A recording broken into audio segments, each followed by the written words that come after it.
আমি প্রতিদিনের মতন আজকেও আমি আমার ছেলের সাথে স্কুলে গিয়েছিলাম। স্কুলে ভর্তি করার পর থেকেই ওর সাথে আমাকেই স্কুলে যেতে হয়। আমরা অধিকাংশ মায়েরা আমাদের সন্তানদের জন্য স্কুলে বসে থাকি। আমার ছেলেটা অনেক দুষ্টু। তাই ওর জন্য আমাকে স্কুলে থাকতেই হয়। আর যেদিন আমি থাকি না বা কোনো কারণে একটু বাইরে যাই, ও শুধু বারবার সেই ক্লাসরুম থেকে বের হয়ে যায়। ছেলেমেয়েরা যাতে গেট থেকে বের হয়ে না যায়, এর জন্য আমরা মায়েরা এই গরমের মধ্যেও সেই মাঠে বসে থাকি। আজকেও তার ব্যতিক্রম ছিল না। বাইরে ছিল প্রচণ্ড গরম। গরমে শুধু ঘাম ঝরে যাচ্ছিল। আমার ছেলে দোলনায় চড়তে বেশ পছন্দ করে, কারণ স্কুলের মধ্যে দুটো দোলনা ছিল। আর দোলনাটা ছিল ওদের ক্লাসরুমের ঠিক সোজা বরাবর। যখনই ছুটির ঘন্টা পড়ে, তখনই ঘাড়ে ব্যাগ নিয়ে দৌড় দিয়ে সেই দোলনার কাছে ছুটে যায়। আজকেও কিন্তু তার ব্যতিক্রম ছিল না। যখন ঘন্টা পড়েছিল, ও তখন এক দৌড় দিয়ে ক্লাসরুম থেকে বের হয়ে গিয়েছিল। আর আমি বাইরের জানলা থেকে দেখতে পেলাম যে ও পানির বোতল ভিতরে রেখে গিয়েছে। আমি পানির বোতলটি আনার জন্য ভিতরে প্রবেশ করলাম।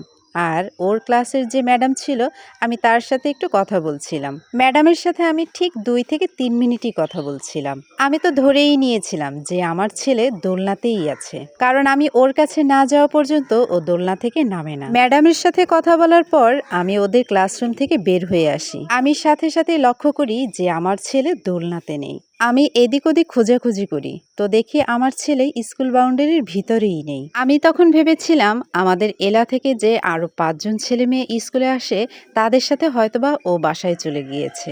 আমি অনেক দ্রুত সেখান থেকে আমি বের হয়ে আসলাম। আমি এতটাই দ্রুত হাঁটছিলাম, মনে হচ্ছিল আমি দৌড়াচ্ছিলাম। আমি অনেক দূর থেকে দেখতে পেলাম যে 5 জন ছেলে মেয়ে ছিল, তাদের দেখা যাচ্ছে, কিন্তু ওদের মধ্যে আমার ছেলেকে দেখা যাচ্ছিল না। আমি অনেক জোরে জোরে ওদের নাম ধরে ডাকতে থাকলাম, কিন্তু অনেক দূরে থাকায় ওরা আমার ডাক শুনতে পাচ্ছিল না। আমি আরো দ্রুত হাঁটতে শুরু করলাম। আর বাড়ির ঠিক কাছাকাছি যাওয়ার আগেই আমি আমার শাশুড়ি মাকে ফোন দিয়ে বললাম যে রোদ বাসায় গিয়েছে কিনা। আমার শাশুড়ি মা তখন ফোনের ওপাশ থেকে বলল যে রোদ এখনো বাসায় ফেরেনি। তখন আমার মনের ভিতর একটু ভয় কাজ করলো যে ছুটি হয়ে গেছে, অথচ আমার ছেলে এখনো বাসায় ফেরেনি, তাহলেও কোথায় আছে। আমি ঠিক উল্টো আবার সেই ওদের স্কুলের দিকে রওনা হলাম। মায়ের মন তো, তাই ভিতরে ভিতরে আমি অনেক খারাপ চিন্তাগুলাই অনুভব করছিলাম। আমি প্রথমেই চিন্তা করলাম যে আমার ছেলেকে হয়তোবা ছেলে ধরারা নিয়ে গেছে, কারণ যখন ছুটির ঘন্টা পড়েছিল, ও ঠিক সাথে সাথে ও ক্লাসরুম থেকে বের হয়ে গিয়েছে। তার মানে বেশ খানিকটা সময় অতিক্রম হয়ে গিয়েছিল। আমার শাশুড়ি মাও সেই ওদিক থেকে খোঁজাখুঁজি শুরু করেছিল। আমি আরো জোরে জোরে হেঁটে ওর স্কুলের দিকে ছুটে যাচ্ছিলাম। অনেক দূর থেকে দেখতে পেলাম যে আমার ছেলে ফিরে আসছে।